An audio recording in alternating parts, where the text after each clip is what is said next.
mudar o mundo. Eu gostaria de falar sobre o amor de Deus, o amor de Cristo. E eu gostaria de usar duas situações. Uma com um profeta do Antigo Testamento chamado Jonas. Já é muito conhecida a história de Jonas na cristandade, né? Na igreja. E Jonas foi um profeta que ele tentou fugir da vontade de Deus. Deus manda ele profetizar a Nínive e ele tenta fugir para o outro lado. Porque Nínive era um povo que havia destruído Israel várias vezes. Tinham atacado o povo de Israel, tinha trazido morte. E aí ele tenta fugir, ele fala, não vou profetizar nada não, esse povo aí, eu quero é que esse povo morra. A verdade é essa, esse que era o sentimento de Jonas. Mas Deus manda ele profetizar, ele tenta fugir, Deus manda o peixe, né? O peixe engole Jonas, leva ele até Nínive, e chega lá em Nínive, ele tem que profetizar. Ele anda 1/3 da cidade falando sobre arrependimento. A cidade toda se arrepende, a cidade pratica jejum, a cidade se cobre com panos de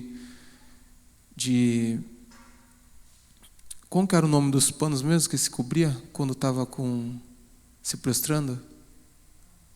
Panos de saco, né? E cinzas. E aí eles se prostram ao Senhor, se arrependem. E a história vai falar, a palavra vai falar lá em Jonas, que o profeta ele não ficou contente quando o povo se arrependeu.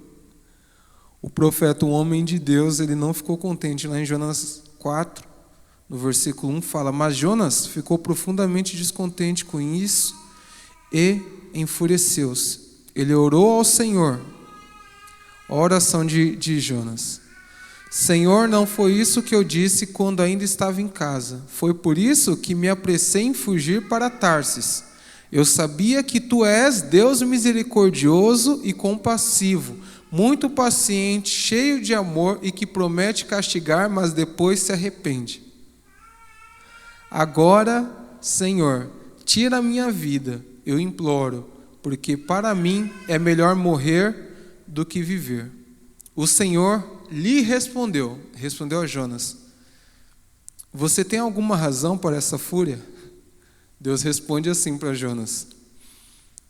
E lá em Jonas, no capítulo 4, versículo 10, fala assim, mas o Senhor lhe disse, você tem pena dessa planta, embora não a tenha podado, nem a tenha feito crescer. Ela nasceu numa noite e numa noite morreu. Contudo, Nínive tem mais de 120.000 pessoas que não sabem nem distinguir a mão direita da esquerda, além de muitos rebanhos. Não deveria eu ter pena dessa grande cidade? Então a gente vê que o amor de Deus ele é inexplicável. O amor de Deus ele é inexplicável. O amor de Deus ele nos confunde, porque a gente tem uma lógica, a gente quer encaixar Deus, quer enquadrar Deus numa caixinha, sabe? Numa caixinha teológica, numa caixinha religiosa, numa caixinha moldada pelos relacionamentos que nós já tivemos ou pela visão que a gente tem, nossa visão fraca, né, de Deus. E isso se reflete muito na nossa vida também, de achar às vezes, eu fiz tal coisa, Deus não vai mais me abençoar, eu fiz tal coisa, Deus não me ama mais.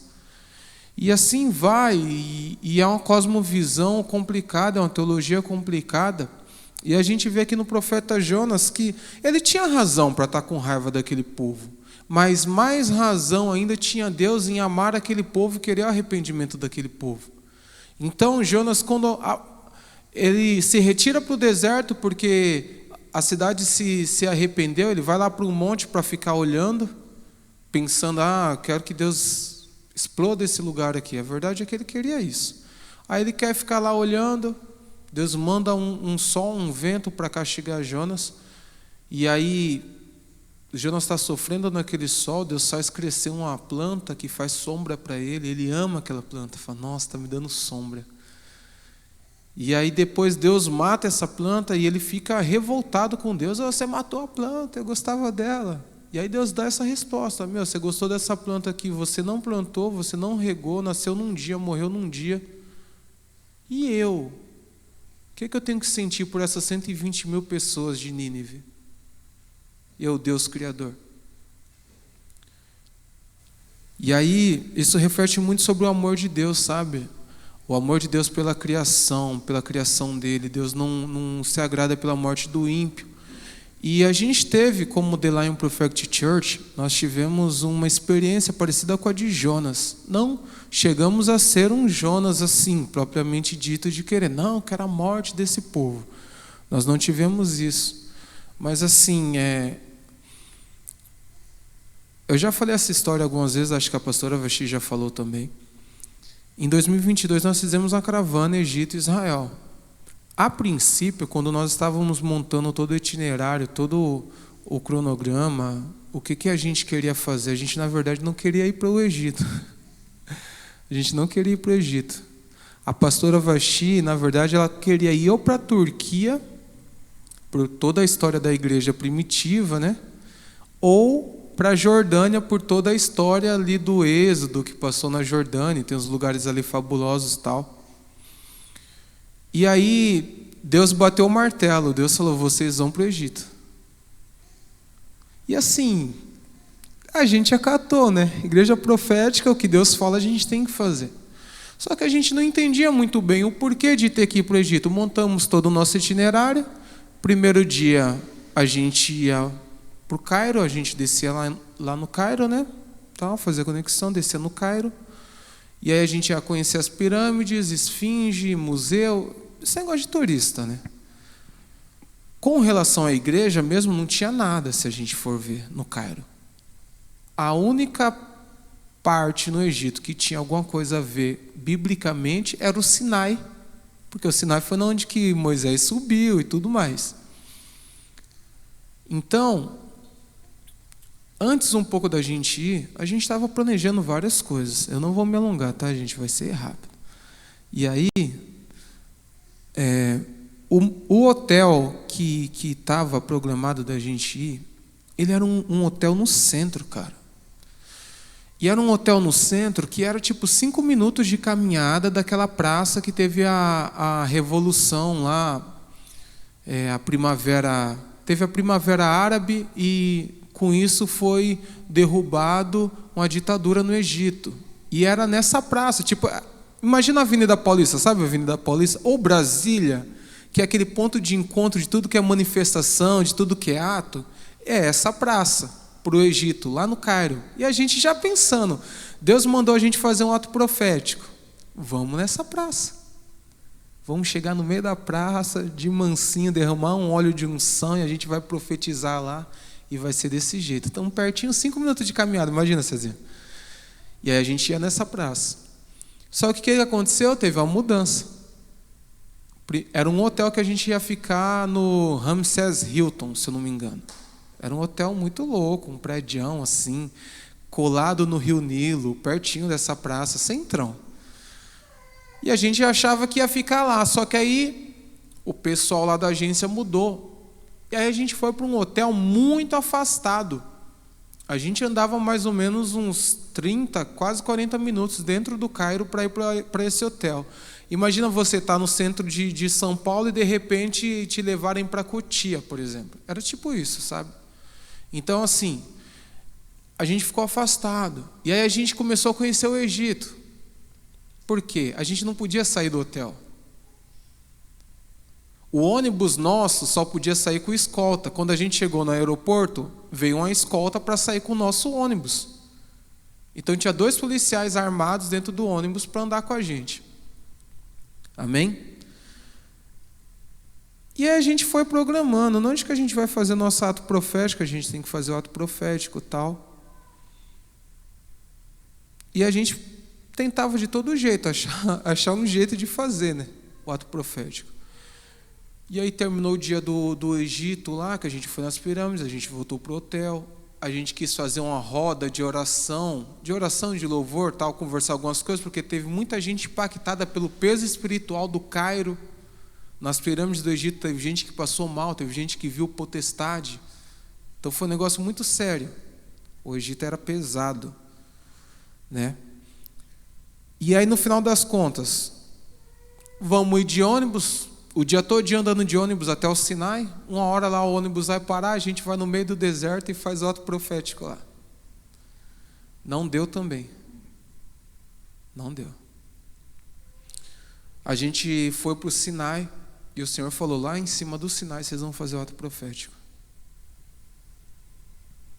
E o Sinai, o cume do monte, assim, não é tão grande. Tem duas construções lá, uma igrejinha e um meio que uma... Não chega a ser uma mesquita, mas é uma sala de oração dos muçulmanos e é lotado de gente, ainda mais no horário que a gente foi, que é o horário para ver o sol nascer, que cara, é fantástico ver o sol nascer no Sinai. Aí o Senhor falou, vocês vão fazer o ato profético. Tomou o pastor Amós na hora, vocês tinham que ver, tipo 007. O pastor Amós foi tomado, aí Deus começou a falar bem baixinho. Aí a gente já fechou assim, sabe, o bonde. Fechamos o bonde. E aí Deus falou, você trouxe remédio. Eu não lembro se era a Cássia, quem que tinha trazido o remédio. Realmente tinha trazido o remédio na bolsa, ninguém sabia. Deus sabia. Você trouxe o remédio, pega esse remédio. Vocês vão jogar esse remédio aqui no monte. Vocês vão jogar. É uma ribanceira, cara, é muito alto. Quem foi aqui no Morro do Socó? Já foram? Que é um monte aqui no São Roque. É um monte de mais de 1.000 metros de altura. Tem uma ribanceira assim gigante. Sabe aquele negócio, você olha assim e fala, meu Deus, se cair daqui. O Sinai esquece, é muito maior que isso. E aí o Senhor pegou, tinha uma mureta lá, a gente pegou e jogou o remédio. E aí o Senhor falou assim, há um jugo sobre essa nação, sobre essa geração que aqui está. Só que eu tenho um conserto para a nova geração. Eu tenho cura para a nova geração. Eu tenho um mover para a nova geração. E a gente na hora assim, a gente glorificou a Deus, por quê? A gente estava estudando sobre o Egito, a gente não sabia que era como uma ditadura realmente, porque Al-Sisi, que é o presidente que está lá, que já está há anos também, ele é militar e ele meio que militarizou tudo. Então é escolta para turista, vai para um hotel que vai ser vigiado. Tanto é que na noite que a gente pegou e foi conversar sobre as coisas que o pessoal viu, que a gente foi orar, um monte de homens cercaram a gente. E a gente se sentiu assim, coagido. Tipo assim, não é para vocês fazer reuniãozinha aqui, não. Entendeu? E aí a gente foi para o nosso quarto e tudo mais. E o Egito, ele é pesado, sabe? O Egito, ele é um país muçulmano, fortemente muçulmano. Ele é o país berço da Irmandade Muçulmana. Para quem não sabe, a Irmandade Muçulmana é um grupo que já fez vários ataques terroristas em muitos lugares, sabe? A partir dessa Irmandade Muçulmana, por exemplo, surgiram homens que nem Osama Bin Laden, para vocês terem ideia. O Egito, ele é um país que eles têm uma cultura muito machista. Vou falar um negócio aqui que é pesado, não tem nenhuma criança aqui, por exemplo. Há uma estimativa de que mais de 1 milhão de mulheres tiveram seus clítoris arrancados pelos maridos, porque eles entendem que mulher não pode ter prazer sexual. Você entende como que é pesada a mentalidade dos caras? Pra vocês terem ideia,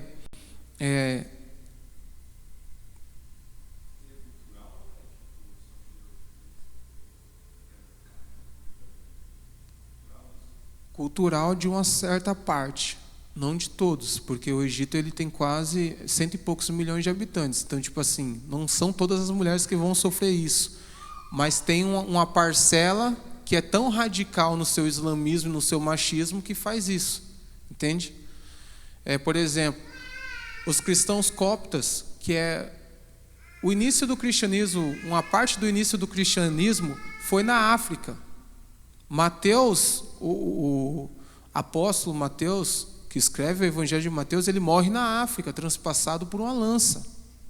Então, assim, teve evangelismo na África e ali se fundaram igrejas. A igreja copta, ela é milenar, a igreja egípcia, certo? Só que na onde que vivem os cristãos coptas? Eles vivem no bairro do lixo. Os cristãos lá, eles são obrigados a pegar reciclagem. Entende? Então, um país que é predominantemente muçulmano, um país que é berço de vários grupos terroristas, um país que persegue os cristãos e os fazem viver em um bairro catando lixo, um país que em 2021 fez, depois vocês podem pesquisar, o desfile dourado. O que foi o desfile dourado? O desfile dourado foi um desfile com as múmias dos faraós antigos. Eles mudaram de um museu para o outro museu, um museu gigante que a Al-Sisi estava fazendo, uma obra assim, monumental. E eles mudaram esses faraós, fizeram um desfile de gala, cara. Eles gastaram milhões para fazer aquele desfile. Só que sabe que faraós eles mudaram? Os faraós da época da escravidão do povo hebreu. E em qual data que eles fizeram? Eles fizeram esse desfile na data da Páscoa judaica e da Páscoa cristã. Então eles afrontaram os cristãos e os judeus, trazendo os faraós que oprimiram o povo de Israel, entendeu? Para esse desfile. Então, assim, espiritualmente eles quiseram afrontar os cristãos e os judeus, entendeu? Quiseram afrontar a Deus também, entende? Fora esses outros fatores que a gente falou, por exemplo, o guia lá, ele falou que o nome dele era Islã, mas não é Islã, eu sei que não. Na verdade, isso é um proselitismo que eles fazem. A todo momento ele queria islamizar a gente. Ele sabia que era uma caravana cristã que estava lá, mas ele queria islamizar a gente. E eles falavam um monte de coisa tentando islamizar a gente, sabe? Islã significa o que se inclina. Então, assim, é um país complicado? É um país complicado. Nínive era complicada? Era complicada. Nínive tinha feito um monte de coisa contra o povo de Israel? Tinha feito. Egito também fez? Fez também. Contra os cristãos? Fez também. Mas o amor do Senhor não se limita. O amor do Senhor é ilimitado. A visão que o Senhor tem de nós não cabe na nossa caixinha. Então o Senhor fez a gente mudar toda a nossa expectativa, tudo que a gente queria fazer. Não, vocês vão para o Egito. Para a gente ir lá e profetizar um novo tempo para essa nova geração e salvação para essa nova geração. Amém? Então a igreja profética, ela entende isso. Às vezes a gente não vai gostar do que a gente vai ter que fazer, mas a gente faz porque aquele que nos resgatou também ama aquele que está perdido, sabe? E às vezes a gente pode pensar, mas não vai mudar, o Egito vai continuar sendo muçulmano, vai continuar fazendo essas atrocidades com suas mulheres, sendo berço de grupo terrorista e tudo mais. Mas Deus ama aquele povo, aquela nação também. E se Ele ama, a gente tem que amar, que nem o Cezinha falou. Lá em 1 João, 1 João? 1 João, né? Então, essa que é a visão profética. Um pouco da visão profética, né, que não tem como eu querer dizer que se resume a isso, mas é algo que aconteceu conosco, é algo que a gente vê nas Escrituras, quando Jonas não quer fazer, mas Deus o obriga a fazer e ele faz. Amém? E a gente fez isso no Egito e a gente vai ver ainda. A gente vai ver ainda o que Deus vai fazer. A gente vai ver, assim como no Afeganistão, assim como no Irã, assim como no Iraque, a gente ainda vai ver ainda. E Deus é fiel e o amor dele é inexplicável. Amém?